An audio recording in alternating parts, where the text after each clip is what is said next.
Hi friends, मेरा नाम है रोहतास और आज है 1 अक्टूबर और 1 अक्टूबर की जितनी भी महत्वपूर्ण करंट अफेयर है वह आपके सामने है। आइए शुरू करते हैं। भारत सरकार ने 1 अक्टूबर 2025 में दिल्ली का नया चीफ सेक्रेटरी किसे नियुक्त किया है? तो चार ऑप्शन है। Option A Dharmendra, option B Rajiv Verma, option C Sudhir Pal, option D Naresh Kumar. तो option number B is right answer, Rajiv Verma. यह है, देख सकते हैं आप, राजीव वर्मा जी। भारत सरकार ने 1 अक्टूबर 2025 से राजीव वर्मा को दिल्ली का नया चीफ सेक्रेटरी नियुक्त किया है।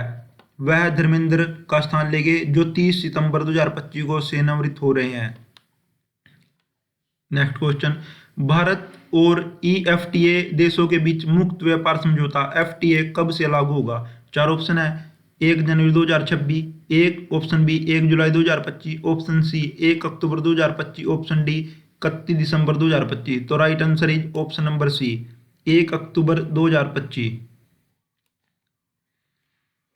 भारत और EFTA European Free Trade Association देश स्विट्जरलैंड, नॉर्वे, आइसलैंड और लिechtenstein के बीच मुक्त व्यापार समझौते पर सहमति बनी है। यह समझौता 1 अक्टूबर 2025 से लागू होगा।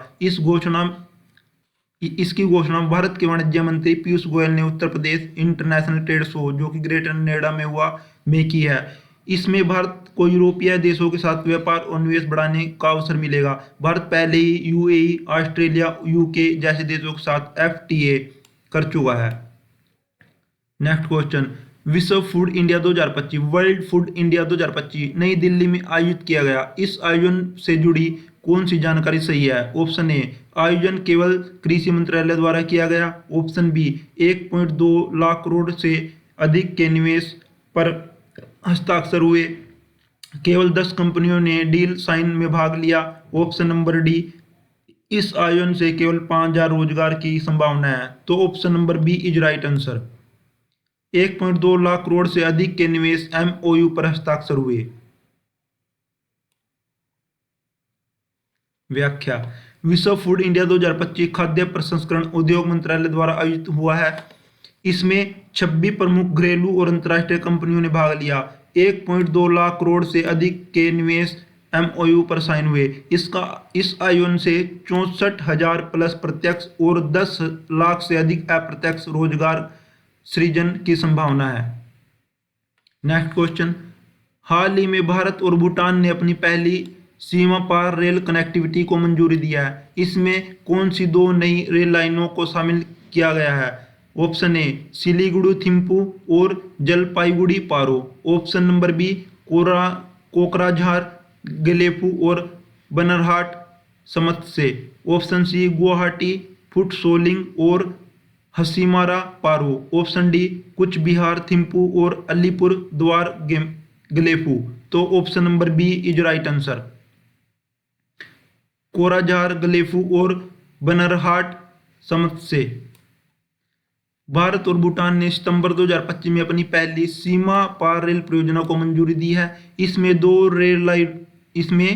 रेल लाइनों कोराझार गलेफू और बनरहाट समत्से शामिल हैं। इस परियोजनाओं दोनों देशों के बीच व्यापार, गतिशील और रणनीतिक संबंध और अधिक मजबूत बनाएगी। Next question. हाल ही में नई दिल्ली में आयोजित वर्ल्ड पैरा एथलेटिक चैंपियनशिप 2025 में पुरुषों के F46 भाला फेंक इवेंट का स्वर्ण पदक किसने जीता? तो चार ऑप्शन है। Devendra Jhajharia, option B Rinku Hooda, option C Sundar Singh Gurjar, option D Sumit Antil. तो right answer B is right answer, option number B is right answer, Rinku Hooda. New Delhi में आयोजित वर्ल्ड पैरा एथलेटिक चैंपियनशिप में रिंकू हुड्डा ने F46 जिवेलिन थ्रो इवेंट में 66.37 मीटर के सर्वश्रेष्ठ थ्रो के साथ गोल्ड मेडल जीत लिया है। रिंकू हुड्डा हरियाणा के रोहतक जिले के गांव से संबंध रखते हैं। इस इवेंट में सुंदर सिंह ने 64.76 मीटर थ्रो कर सिल्वर मेडल जीता। हाल ही में किस सोनी पिक्चर्स इंडिया का नेतृत्व करने के लिए नियुक्त किया गया है? चार ऑप्शन है। Randeep Hooda, option B Gaurav Banerjee, option C Sameer Nair, option D Sudhanshu Verma. तो option number B right answer, Gaurav Banerjee. Gaurav Banerjee को सोनी पिक्चर्स इंडिया का नेतृत्व जारी रखने के जिम्मेदारी दी है। इनका कार्यकाल 2029 तक बढ़ा दिया गया है। ये मीडिया और इंटरटेनमेंट सेक्टर में अनुभवी नेता है।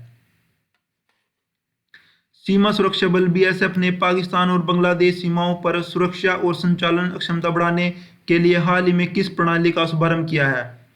तो ड्रोन, ऑप्शन ए ड्रोन आधारित निगरानी प्रणाली, ऑप्शन बी एआई और जीपीएस संचालित निर्णय समर्थन प्रणाली डीएसएस, ऑप्शन सी राष्ट्रीय आपातकालीन प्रतिक्रिया प्रणाली, ऑप्शन डी स्मार्ट सीमा फेसिंग तकनीकी। तो option number B is right answer, AI और जीआईएस संचालित निर्णय सक्षम प्रणाली डीएसएस।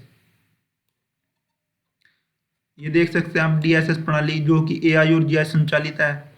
सीमा सुरक्षा बल बीएसएफ ने पाकिस्तान और बांग्लादेश की सीमाओं पर निगरानी और सुरक्षा को और बेहतर बनाने के लिए एक नया स्मार्ट सिस्टम शुरू किया है जिसका नाम एआई और जीआईएस संचालित निर्णय समर्थन प्रणाली डीएसएस है। ये क्या करता है? यह सिस्टम कमांडर को रियल टाइम जानकारी देता है, भविष्य में क्या होगा इसका अनुमान लगाने में मदद करता है, रणनीति बनाने और निर्णय लेने में सहायक होता है। इसमें सेंसर, नक्शे, जीआईएस, घटनाओं का डेटा और कई अन्य जानकारी जुड़ी होती है जिससे पूरी स्थिति का एक पूरा चित्र मिल जाता है।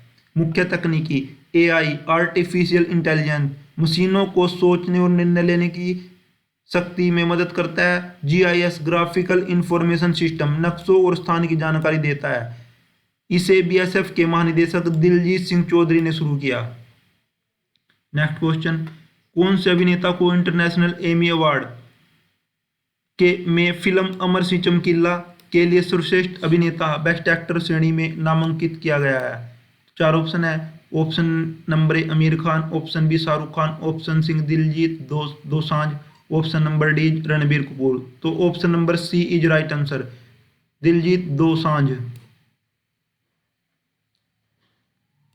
देख सकते हैं आप,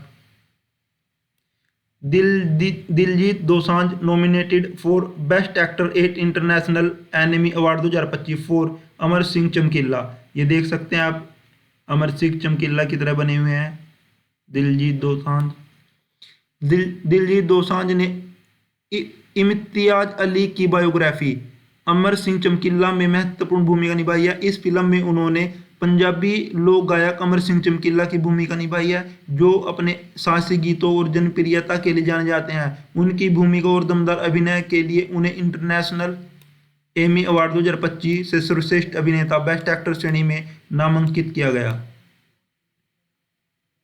नेक्स्ट क्वेश्चन, निम्न में से कौन भारत की उन अनुष्ठानात्मक रंगमंच परंपराओं का प्रतिनिधित्व करता है जिन्हें यूनेस्को ने अमूर्त सांस्कृतिक धरोहर आईसीएच की सूची में शामिल किया है? तो option number A Bharatanatyam, Kathak, Kuchipudi, option B Koodiyattam, Ramlila, Ramman, Mudiyettu, option C Tamasha, Jatra, Garba, option D Odissi, Kathakali. Option number B is right answer, Koodiyattam, Ramlila, Ramman, Mudiyettu. Bharat में मंदिरों, प्रमाणों और सामुदायिक स्थानों में होने वाले अनुष्ठात्मक नाटक ने न केवल धार्मिक कथा और भक्ति का अद्भुत संगम है बल्कि ये सामूहिक पहचान और संस्कृति धरोहर के जीवंत प्रतीक भी हैं। यूनेस्को ने इस अनुष्ठानात्मक रंगमंच रूपों को अपनी अमूर्त सांस्कृतिक धरोहर इंटेंजिबल कल्चरल हेरिटेज आईसीएच की प्रतिनिधित्व सूची में शामिल किया है। इसमें प्रमुख रूप से 4 पारंपरिक नाटक रूप से शामिल हैं। कुटियट्टम केरल का प्राचीन सांस्कृतिक रंगमंच है जो 2008 में यूनेस्को के द्वारा मान्यता प्राप्त है। यह नाटक शास्त्रीय संस्कृत नाटकों का मंचन करता है जिसमें नेत्र और हस्त अभिनय की महत्वपूर्ण भूमिका होती है। दूसरा है रामलीला। उत्तर प्रदेश में दशहरे के अवसर पर रामायण की घटनाओं का रंगमंचन करने वाली यह परंपरा 2008 में यूनेस्को द्वारा मान्यता प्राप्त है। इसमें संवाद, गीत, नृत्य, अभिनय के माध्यम से राम की कथा प्रस्तुत की जाती है। नंबर 3 राममन गढ़वाल क्षेत्र का धार्मिक उत्सव और अनुष्ठानात्मक नाटक है जिसे 2009 में यूनेस्को द्वारा मान्यता प्राप्त है। यह नाटक समुदायों की संस्कृति और आध्यात्मिक धरोहर को जीवित रखता है। नंबर 4 मुदियट्टू। मुदियट्टू केरल का एक नृत्य नाटक रूप है जिसमें देवी काली और राक्षस दारिका के बीच युद्ध का मंचन होता है। यह 2010 में यूनेस्को द्वारा मान्यता प्राप्त है। तो ये चारों जो है आईसीएस की सूची में शामिल किए गए हैं, इनसे अलग भी किए गए हैं लेकिन यह महत्वपूर्ण है। भारत में इलेक्ट्रिसिटी वाहन में ईवीएएस अकॉस्टिक व्हीकल अलर्टिंग सिस्टम कब से अनिवार्य होगा? तो 4 ऑप्शन है। ऑप्शन ए जनवरी 2025, ऑप्शन बी 1 अक्टूबर 2025, ऑप्शन सी 1 जनवरी 2025, ऑप्शन डी 1 अक्टूबर 2025। तो right answer is option number D 1 अक्टूबर 2025, 1 अक्टूबर 2027। भारत सरकार ने सड़क सुरक्षा बढ़ाने के लिए निर्णय लिया है कि सभी इलेक्ट्रिक वाहनों में एवीएएस अकोस्टिक व्हीकल अलर्टिंग सिस्टम अनिवार्य होगा। एवीएएस एक सुरक्षा तंत्र है जो इलेक्ट्रिक वाहनों से कृत्रिम ध्वनि उत्पन्न करता है ताकि सड़क पर चल रहे लोग और अन्य वाहन चालक वाहन की उपस्थिति को सुनकर सतर्क हो सके। यह नियम 1 अक्टूबर 2027 से सभी इलेक्ट्रिक वाहनों में लागू होगा। भारतीय रिजर्व बैंक आरबीआई ने डिजिटल लेन देन को सुरक्षित बनाने के लिए नया नियामक ढांचा पेश किया है। इसके अनुसार 1 अप्रैल 2026 से क्या अनिवार्य होगा? ऑप्शन ए केवल एसएमएस ओटीपी के जरिए प्रमाणीकरण, ऑप्शन बी 2 स्तरीय प्रमाणीकरण 2 factor authentication 2FA, option C केवल नेट बैंकिंग के लिए प्रमाणीकरण, ऑप्शन सी सभी डिजिटल लेन देन पर कोई प्रमाणिक अनिवार्य नहीं है। तो option number B is right answer, 2 स्तरीय प्रमाणीकरण 2 फैक्टर अथेंटिकेशन 2FA। आरबीआई ने डिजिटल भुगतान UPI, net banking, mobile wallet, card में सुरक्षा बढ़ाने के लिए 2 स्वतंत्र सुरक्षा स्तर अनिवार्य कर दिए हैं। केवल कुछ कम मूल्य वाले लेन देन को पूर्ण निर्धारित सीमा तक छूट दी जा सकती है। यह कदम एसएमएस ओटीपी पर पूरी निर्भरता को समाप्त कर आधुनिक और लचीले प्रमाणीकरण तरीकों की ओर बढ़ावा देता है। उम्मीद करते हैं यह वीडियो आपको पसंद आई होगी। इसे लाइक शेयर और सब्सक्राइब करें। Thanks for watching. जय हिंद, जय भारत।